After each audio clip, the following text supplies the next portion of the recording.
আজকে খুবই গরম, এই যে রান্না করছি গরমে দাঁড়িয়ে দাঁড়িয়ে ঘেমে যাচ্ছি খালি। মাম্মা তুমি কি করছো? এই যে ঘুরছে, ওর জ্বর হয়েছে, শরীরটা ভালো নয়, ওই জন্য ওর জন্য আলাদা মাছ রান্না করবো, আবার আমাদের জন্য আলাদা মাছ রান্না করবো। তাই আজকে চিকেন বন্ধ, আজকে সানডে চিকেন হতো, কিন্তু মেয়ের শরীর ভালো নয় তাই চিকেন বন্ধ। আজকে চিকেন বন্ধ। এই দেখো কি রান্না করছি আজকে।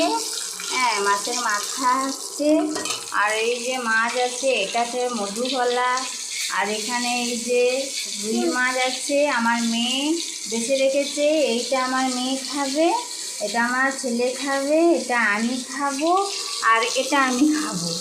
আর এই যে এই মাছটা আমার মেয়ে খাবে না, এই মাছটা আমার মেয়ে পছন্দ করে না। তুমি পছন্দ করো? তুমি তাহলে কোন মাছ পছন্দ করো? ও গোল মাছ খায়, এই লম্বা লম্বা মাছ খাবে না। সে গোল মাছ খাবে।